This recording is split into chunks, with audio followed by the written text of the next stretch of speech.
Hi, Sarah. Hi, David.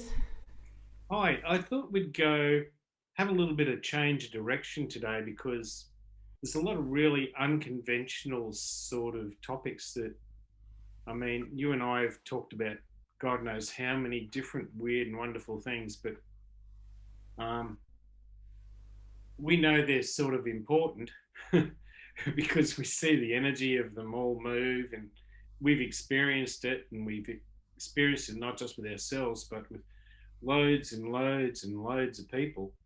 Um, so I think we should probably talk about what is unconventional Hmm. insights and just give people a bit of an idea that there's a lot of different things that are quite external, but yet they really push us all around. And it's one of those things we haven't, I know I never considered it when I first started this. I mean, it blows me away that there's so many things that can be pushing us around, and yet I wonder how many people are feeling it. I know people feel it, and I Well, know people sense it, but they're not aware that there's these different feelings and senses that are going on. But where's it come from? there's a really interesting thing going on, I think, at the moment, and I'm not sure if this is what you're talking about, but you can tell me. Where I notice, for example, that people know at the moment that they're being pushed around by the media a Hmm. lot, and that's directly affecting their energy. Hmm. And at the same time, it's as if on one level they don't know what to do about it, on another level they don't believe the media and they believe the media at the same time, and then they don't believe it but they believe it. It's like these layers of contradictory response to this thing that is impacting all of us in one way or another. And I see that it's then very difficult to know how to respond. And many people I know who would normally see themselves as quite powerful people of agency, let's say, are literally like, I don't know what to do. I feel powerless. I have no idea. There's nothing I can do that can make any difference. And I'm shocked at the people who I'm seeing say that. And they don't feel it's worth doing And anything it's anymore. It's a kind of apathy that's set in. mm, although I will say there's a lot of younger generation who are really they're sort of pissed off with certain areas of media, and they don't listen to it, and they listen to more cross media platforms, Yep. so they find it. And I'd say that's about finding what is more of their self truth, really. And trusting that. Maybe the problem for many people is that they can't follow through their own trust. It's like their energy collapses on itself, and so they don't know what to trust anymore. And then they'll try to trust what they think they should trust, even if they don't trust it. That's what it's this thing that fascinates me, is that people completely know that there's a lot of stuff they're hearing that isn't true, and yet they trust it, and yet they know that it's not right to trust it. It's like they don't have any other option, and there Yeah. must be some weird thing going on energetically with that. Well, there is. So I guess we should explore it. Yeah. I reckon. I'm not sure if it's what you had Explore. in mind when you started, but it's what came to my mind. um, so perhaps we need to explore the unconventional of how and a lot of things work, and it's sort of a harder um, thing to even talk about because it's usually a conversation we talk about with people who've done a lot of work. Yeah. Yes, yes. So they're usually people who've done, a lot of different areas on not just how to feel, but how to sense. And because learning how to sense gives us a completely and totally different diagnosis of what's really going on in our life. Yeah. So that's something that's really important in itself, because it's saying that we don't have to rely on our thoughts and our feelings as the only way of assessing what's true or not, or what to listen to, what to follow or not, that we have an entire additional system, which is really a multifaceted or Yeah. multidimensional system for assessing any kind of information. Not only we've talked a lot in the recordings we've made so far about the way we assess people who come towards us, for example, and we scan them and we sense them, but we're now talking about how do you assess the situation, how do you assess the news, how do you assess things that are going on in the world using this really huge capability that we can grow and develop. And let's face it, we do have. Um, I mean, I'm.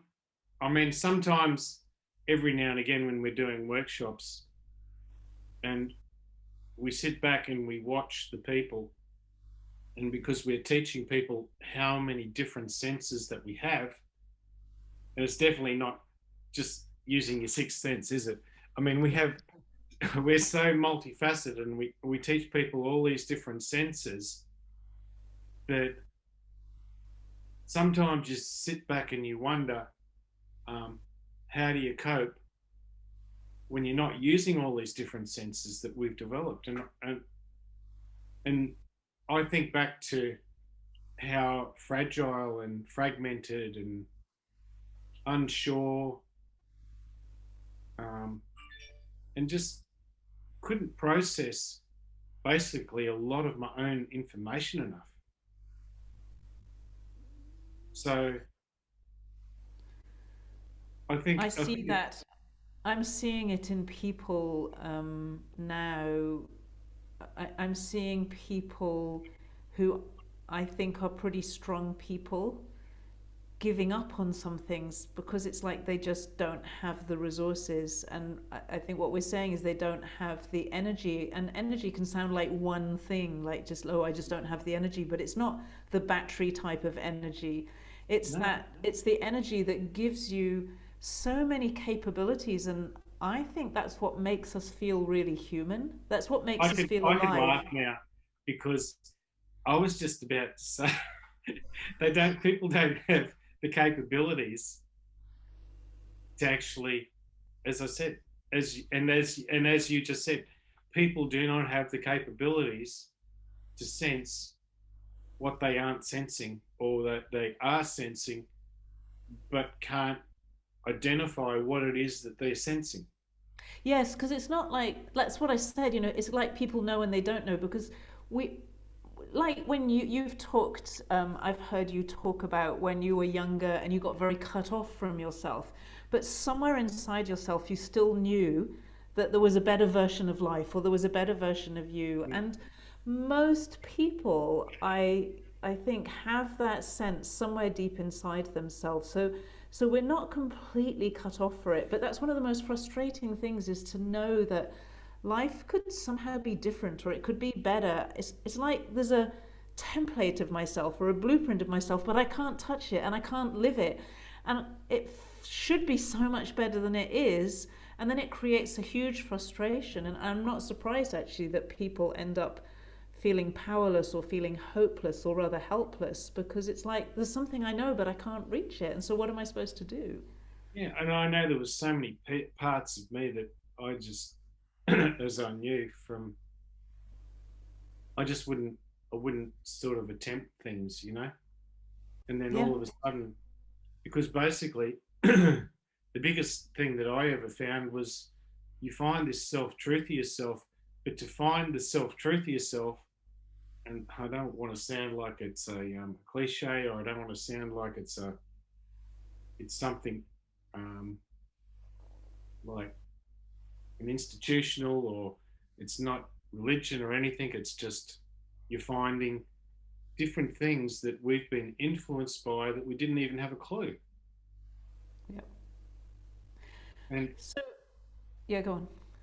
and so I think we should probably tell people about a little bit of these influences that we found because when we teach people how to use their spirit, we take them in and we show them how to use their soul and we show them how to use their heart. And it's one of those things that we could talk till we're blue in the face, but unless you experience how you find that definition of what is your spirit, it, it's almost meaningless. I mean, and it's so frustrating because you can talk and talk and talk and talk, But until you show somebody that there's this incredible spirit inside you, and that if you don't use it, then there's all these different influences that come in and push you around that sometimes we don't even damn well know, and we completely and utterly miss. And then we take on the influences perspective, and then we sort of lose our perspective, if you like, and especially now with coronavirus and all the things that are going on, and the world seems a little bit uncertain because there's so much change going on, and we're in a whole new world now, and nothing's going to be the So I'm same. going to come back to those influences in a moment, but the thing that I think is important to say is that if you feel like you're one of those people who, where you feel maybe your heart and your spirit are not very open, Mm, um, the thing that makes the most difference, the thing that I found is that even if you hear a conversation like this and it just makes you feel like, oh my goodness, I want to experience that, that desire is the key to everything. This has been my experience, and listening to your story, David. You don't put it that way, but it's what I see is that you were looking for something. And if you look for it, you'll find it. And David found it his way. I found it my way. And part of my way was that I found him and he helped me to find pieces and other people helped me to find mm, pieces. The thing that's really important is not to shut off the desire to be fully alive, to really live life in the way that feels like life could be lived. So I would say never shut off the desire. The desire will bring you the solution. And that's now, after that little thing, I really want to go back to, right. because you sometimes talk about things that you're discovering, energies that and kind of manipulations of things. And yeah, it would be interesting to hear a bit of what these unconventional things you've discovered. Okay, so the unconventionality, um, we'll start back. I mean, I've got to go back 40 years, okay? And that is basically when friends came around one afternoon, and I'm looking at them and I'm seeing all these ghosts of themselves following them back in, yeah, which was just their energy, part of their consciousness, part of their spirit. Um, and it has a matter, it all moves like matter, basically. So So, you mean it kind of it's almost like it's physical, except that it's not. yeah, I mean, it's physical, but you can only see it if you're tuned into it. And because I tuned into, rather than, because every single person channels, right? So instead of channeling information that's way out in the never never, I learned to channel the energy that's actually in ourselves, in the consciousness, in the mind, and the memory, and basically channel that information so that I could identify what is myself and what isn't myself. And finding how to use neutral energy was, of course, one of the biggest breakthroughs that I've ever had in my life, because then it immediately identifies what's what. And then you learn all these different variances of that. So, but if the energy that's sitting around you is influencing you, and you've got all this energy that's sitting outside, and I mean, we've found, I don't know how many different types of energy that's just sitting out here. And all that different type of energy is influencing you, which means that we have all these different emotions and feelings. And sometimes we're having a great day, and then all of a sudden the energy shifts, and then we feel, instead of feeling like we could accomplish just about anything, it's like we we basically introvert, and then it's like, well, hang on, I'm not so capable anymore. I shouldn't be doing this. I shouldn't be feeling this capability. How come I feel free? Or it's a strange feeling, but it's what a lot of people. I mean, I know everybody feels it. They So, got and it literally means people feel pushed around emotionally mm, all the time, and they don't really know what's pushing them around. And then it's like, well, why do I feel like this? I shouldn't feel like this. Nothing's happened. Nothing's yeah, changed. So, and it, where's all that energy coming so from? so imagine, so don't, if I go back to when I was just, I mean, I don't know how old I was, but I was damn young when I could see ghosts and all that sort of thing. They're basically an energy. So instead of thinking of ghosts as like a whole, the majority of energy that sits around us, it's just little bits and pieces of spirit that we don't know we possess because let's face it, a lot of us haven't used this beautiful soul that we have, haven't used all the different types of souls that we have because we've got them in, spirit energy and physical energy and consciousness. And we're basically this big conglomerate. So if we don't use all these different bits, it's sort of like we don't recognize there's all this different spirit energy, conscious energy, loads of different, I mean, so many different types of conscious energy, so many types of energies that are, you would have to say, not just personal. So we'll split that into, say, personal energies and energies that are universal. So they work massively. And once you use that form of universal energy, then you basically use the other forms of universal energy, and then they all move, and that's how the good stuff happens. But then there's also the energy that's sort of being, if you imagine pure physical energy, absolutely the most pure physical energy that you could ever think of, and you say, oh, that must be wonderful.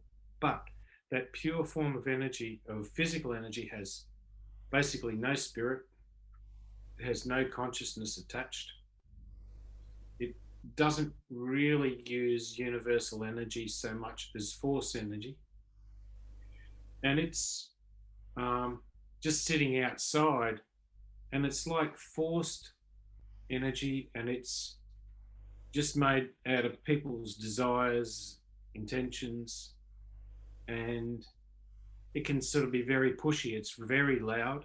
It overrides anything that's like subtle because it's not subtle, and it is also very forceful because subtle energy is very well, it can be very easily to feel it because it's so tangible, but subtle energy is also so flexible. And when things are flexible, then it's possible to move. But forced energy isn't flexible, it's very rigid, and it shuts people down. So it's a bit like you're not just getting 240 volts, it's like you're getting thousands it's like, you put your hand not just into the wires that are going up above you, it's like you put your hands into the ones that go on the national grid. There's how many thousands of volts go through that. And that's what it's a bit like.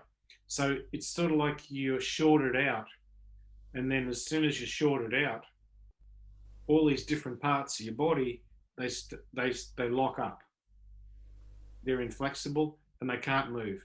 It's like they're stalemated. You're burnt out, because that's exactly the same as when we get burnout. So nothing moves, which means that there's this all vast tracts of information vital information that we miss out on. So there's that type of information, there's that type of energy that hits us all the time. But by far, one of the biggest parts of energy, and it's one that most people are completely unaware of it, it's called transitional energy.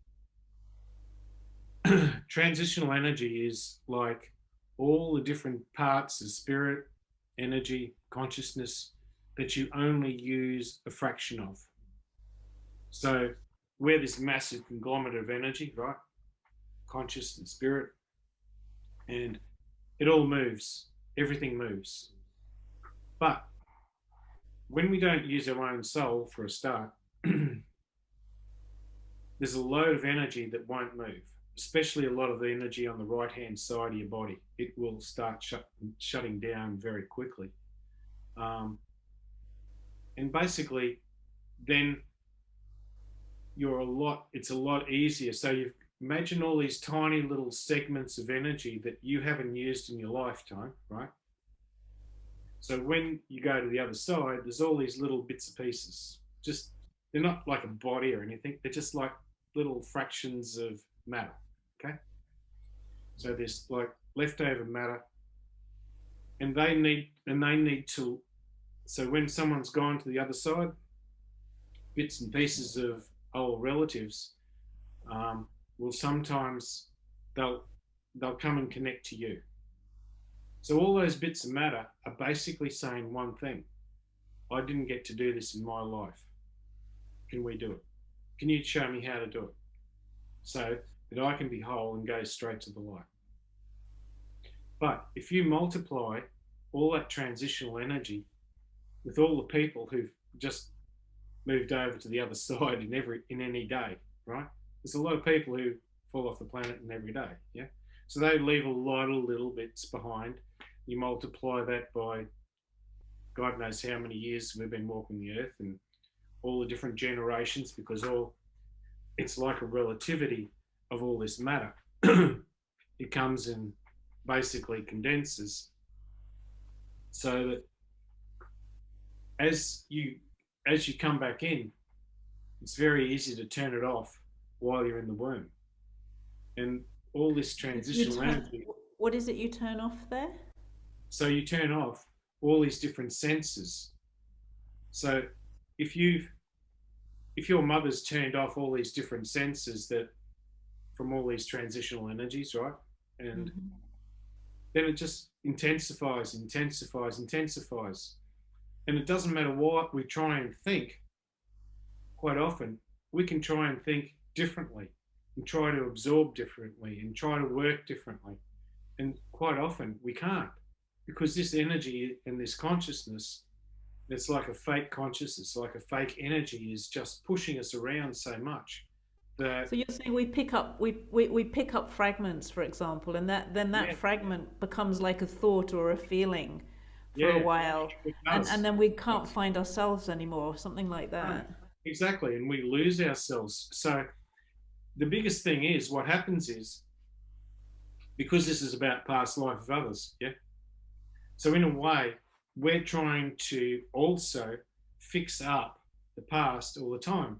So it's like when I feel people's energy all for the first time, most of them they come forward and their energy goes whoom, goes back.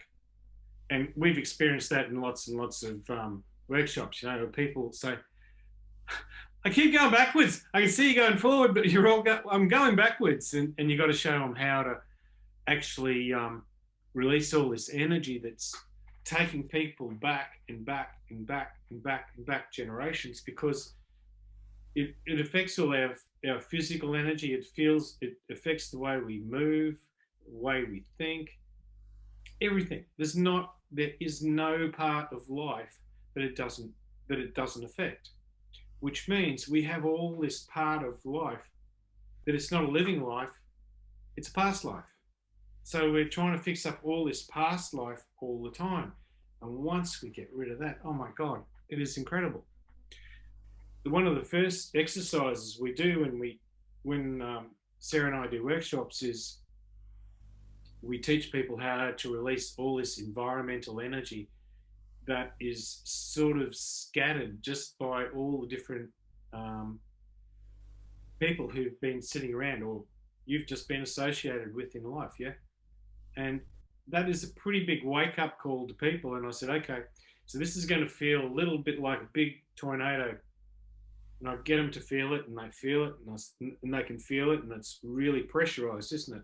It's like once you teach people, once it's there, it's a big shock for most people. They can feel this energy, and it's like, oh shit, I never felt that before.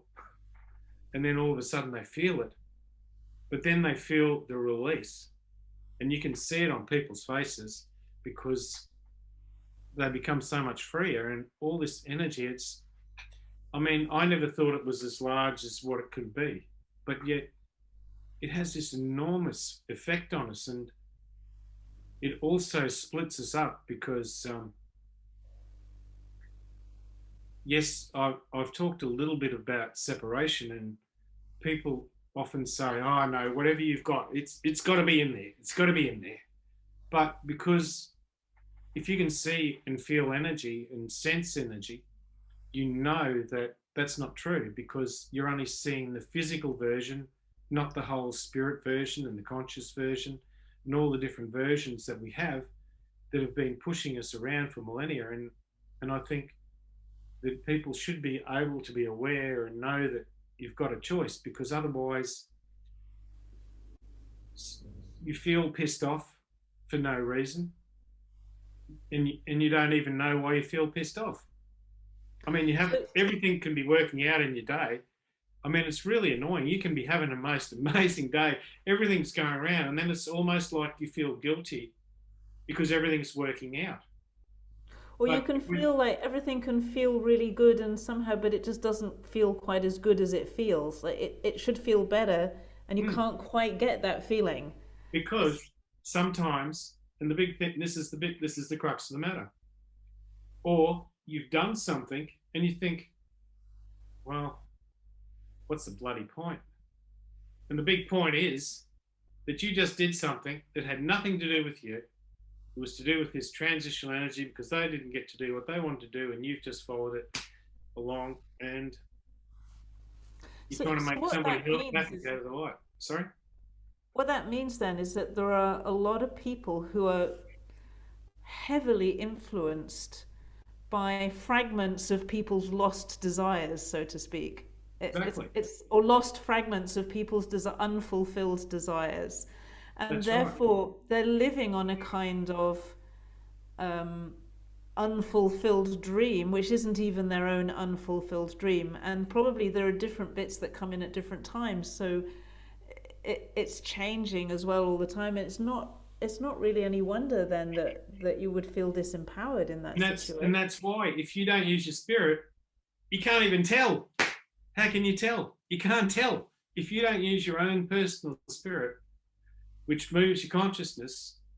There's all this stuff going on in our lives day in, day out that we aren't even aware of because you can't actually be responsible for your own spirit, your own consciousness, which means ultimately you can't be responsible for your own energy because all this stuff's going on. And it's like, oh shit, I give up. I give up. I'm going home. It's too hard. I want to go back. Where did I come from? But that's why we feel it, and it is part of the high. And if when you're highly sensitive, and basically, there's a large population of people who are highly sensitive, and you feel this, and you know what's going on, and it's no wonder so many people drink so much or take so many drugs because it's like, how the hell can I get out of this quandary? Yeah, it's like you can feel it, but you can't put a name to it. You don't know what to do about Yeah, it. and it's like it's a helplessness because you can't reach your own spirit. You can take drugs to cut things off, but hey, in the end, it's only going to intensify and feel worse because you're intensifying the senses. You know what I mean? Because then you got the more senses you dull, you got more senses than you that are highly sensitive saying, hey, buddy, you're really missing out now. So is this just an inevitable part of human life? It feels to me like we need a great big vacuum cleaner to clean up all those bits of lost spirit The good and thing is, though, send them to the right place and we do. clean it up for all Well, of us. that's the good part of when we do this work. It's like, well, we're actually helping humanity because once you start to work and you find how to use and clear all these different influences, we just get rid of vast and vast tracts of energy, and you're helping all your old relatives because then they actually They can go become back whole. to where they They can go belong. back and become whole again. Otherwise, next time they come back, they're not going to be whole anyways. So, Ah, so that's the other piece. Hold on, that's really important. That's the other piece of the story is then you arrive in life and you don't feel no, whole. You feel like there's yeah, something missing you feel like there's a whole lot missing from the start because it actually is missing. because it is missing. Do people go looking for it in life? Oh, God, yeah. But that's why we go on so many spiritual journeys and all It's sorts. probably also often behind when people fall in love. It feels like they're trying to fill up the hole, fill up the void. all kinds of things that we do to try to fill up the hole, but actually we're looking for the missing parts of ourselves. At least It is. that's We part of the are. story. We are completely. And that's why when we change the equation, instead of just giving away and we learn how to share, we find the sufficiency of self. And as you start to share all this energy through yourself, you're not giving and taking, you're sharing this energy just within yourself. You find all these traits that are self-truth, which basically keep you growing and growing and growing and growing and growing. So you can rebuild your energy and your spirit and all of those things. You don't actually have to find all those missing bits. You can actually, or do you Well, find that we're pulling them back it in? is a bit of both. It is a bit of both. Yeah. So we show people, as you know, how to use this multi-dimensional body all in one go, because otherwise you're trying to do all little fragments. Yeah. Oh, I remember that. Like I can feel the difference, and I watch people as they slip into this kind of alignment where everything's one story. It's like one human being in the middle of their life, and the whole life holds together. And my life wasn't like that before. Yes, it was like lots of bits that were being done in different places, and I think a lot of people have that experience. And the other thing is, we have all these little. We teach people how to use light because light is the one thing that we can use that can't be manipulated. Thank God. Because vibration, frequency, tones, and harmonics, they can all be manipulated too damn easily. And we can manipulate them ourselves. We can We can. easily manipulate Oh, other people's energy, frequency, vibration, all of oh that. I mean, ages and ages ago, I remember when my sister and I mean, we'd been doing this stuff for a long, long time, and we just thought, well, hey, maybe someone else knows some good stuff. Yeah. And sometimes we basically found what we didn't need, but we went along, and there was all these Oh, you were people going who were to other basically, teachers, going to yeah, teachers and people. but this is when the teacher wasn't there, right? So Okay. we're just out having a cup of tea or having a cup of coffee or whatever, and there was people there, and I remember this as vividly as yesterday because everyone was starting to feel energy, and then everyone was trying to build it up, and then they were throwing it, and I said, "Do you realize what you're doing?" And I said, "This is great fun." I said, "Okay, wait till it comes back and rebounds and hits you because it's going to be 3 or 4 times as hard." I said, "What do you mean?" I said, "Well, you just threw it." I said, "It's your energy." But I said, if that person knows how to deflect energy, it'll come back and hit you a hell of a lot harder than what you threw it at that person. And I said, when you hit it, that person, you're also trying to fracture that person so that you can influence that person. No. I said, yeah, that's what you're trying to do. So it's about learning ethics. Everyone doesn't realize how powerful their energy systems are. So I remember you, when I very first met you, you talked about the way some speakers manipulate people's energy. They probably don't realize that's what they're doing, but they're definitely that the intended outcome is that they'll be able to sell their product. And so Yeah. you go to one of those things where at the end of the speech or the talk or the presentation, maybe you have to rush to the back of the room and sign up for something, and they do it really skillfully. But I remember you talking about how they swap people's energy over so they don't have full control over themselves anymore. That's And they right. may be using NLP or something to do it. They're just using something that they've learned. But energetically, That's what they're right. doing is quite different from maybe what they think they're doing. Which is goes back to what we've already talked about before, was also using over positive energy and how you can use over positive energy to get people to deplete their energy, especially on their opposite sex side, move it to their main sex side. And it's like having this huge influence of energy coming in. I'm trying to think of a better term, but it's like, because it is so sensual, and that's why people can get the wrong um, indication with energy. I think it's all over sensualized, but And then that's they what start to they're looking idolize. They start to idolize people. They for. start Exactly. to like Yeah, kind of almost be enamored of this person's personality. They take on a kind of guru status that's right. And in their mind. because it's like creating a codependence. It's like they're giving their energy straight to that person, basically. And that has And disastrous consequences. Like, the small oh, consequences are you go and spend $5,000 on your credit card for a course that you never needed in the first place. But exactly. the bigger consequences, I've known people who've given their lives pretty much to people who are manipulating them on a daily basis and using their energy And, literally as a kind of source of energy for themselves, and then teaching everybody that this is the right way to live life. And you get some very distorted systems arising out of that. So that's a more extreme version of the same thing. and one of the biggest things we teach people is say, look, we want to give you the tools so that you don't need us. We want to give Yeah. you the tools. We want you to not need us, basically, because we want to make you battle hardy. We want to make you self reliant, independent, and make you say, you don't need us. And we try to do that as quick as we damn well can.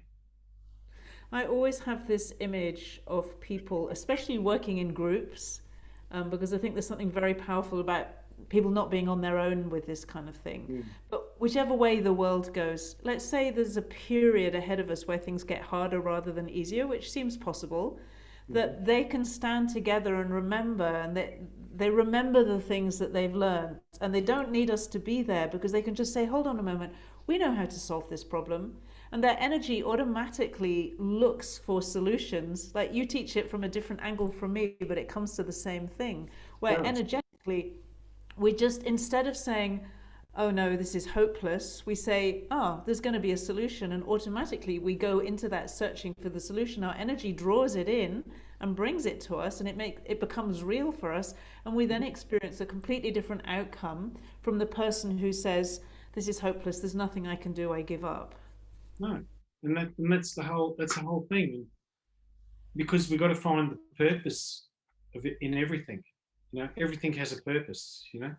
I think that maybe that's one of the major things we're learning both at an individual and a collective level at the moment, is how to stand up instead of Exactly. be pushed over. And most people have been pushed over. I would say almost everyone's been pushed to some extent by the current situation. But some people have been pushed and pretty much fallen over.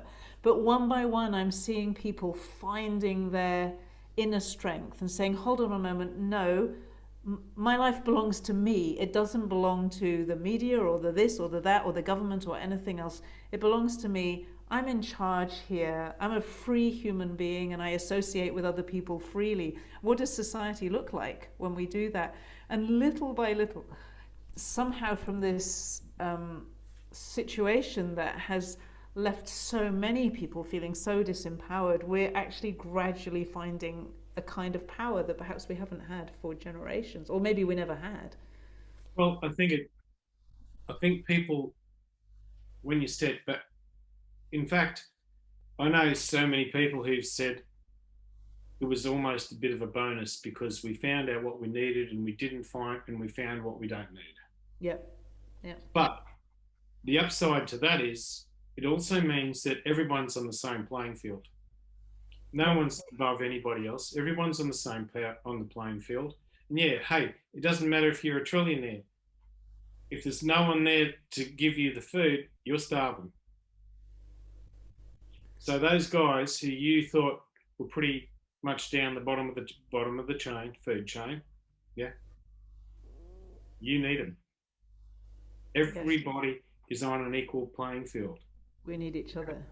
Yeah, we need each other. We're not. You're not better than anybody else. No one's better than everybody else. No one's lower. We're all the same, Yeah. and that's something I think people need to. Just because you got a crap load of money in the bank or whatever doesn't mean shit. Or if you're a, doesn't matter if you're a hoodoo guru or whatever. You're not better than anybody else. Everyone's exactly the same. I'm exactly the same as someone who knows nothing. Yeah, you just We're happen to be able to all do this thing, and that person can do that thing, and this yeah, person can do that exactly. thing, and And we just need all because of them anyway. Exactly. Yeah. Exactly. No one's better than anybody else. Everyone's all the same. We're all the same. Well, I hope that we really are gradually waking up to that and waking up to our power as human beings, because we are actually very, very powerful in a rather beautiful way. I think the true power of being human is not what we think of traditionally as power. It's not big and brash. It's big in a way, but it's beautiful and subtle, and it's naturally good. It is. And therefore, And it's not something you can manipulate if you understand the true power. And for us to wake up to that's worth any of what's going on. a word that actually goes with power is potential. Yeah. We all have to find that we have this massive potential and that it can do a lot of great stuff. And And we really can. I think, I've come across quite a few people recently in their 70s, for example, who've meditated for 30 years or something, looking for something, and 30 years later or 40 years later, they haven't found it. And they're still, they're saying, I'm living in the basement of my son's house or whatever. They were always looking for something and they never found it. But it is possible to find progressively. It's not like all one day. It's not a lottery thing, but progressively to find what you're looking for, and then you look for more and experience that kind of satisfaction and fulfillment that comes from that. And it is usually the simple things that give us simple pleasures. it is. And I mean, oh God, I don't know how many of those I've had, but there's it's huge. But I know there's no simple pleasure that has come from, you know, I could go out and buy a three like a you know, 300-foot yacht, but it wouldn't really give me any pleasure unless it was all my friends were on it. But I get a lot more pleasure with just being able to have fun with my family and being able to experience. It's life's about experiences, and if you're only living it by yourself and trying to count how much money you got in the bank, well, it's a pretty lonely existence. It doesn't. And also, the other thing is that once if you don't use your spirit, I know you're very lonely. You're incredibly, incredibly lonely inside, and that Yeah, that that's probably spirit. the biggest reason, the Oh my biggest God, reason of all you're not for. you're not one. Yeah, it is. You're not lonely. You, but it shows you where the purpose is in life and who's got purpose, and you just get. You don't really have to be asked to help somebody. You just do it. You know what I It's mean? You just it's just natural. it's just natural, and it doesn't mean going out and doing huge big things. Sometimes it's just the simplest little thing. Why? Because you can, and it's just helping because it's the right thing to do or whatever at the time. Yeah. Well, that's a really interesting transition from uh, kind of the things that are going on at an energetic level, and then this transitional energy and the way that influences us, all the way to how we could be more switched on and more alive and and on purpose and natural and feel good. So that's a pretty interesting conversation, I would say. Thank you, David. I would say it's a lot to fit into one conversation, and it's only like not even scratching the surface. But anyway, there's so many conversations in one conversational topic. Yeah, we have to start somewhere. We do. Thank you. Thank you. Thanks for joining us.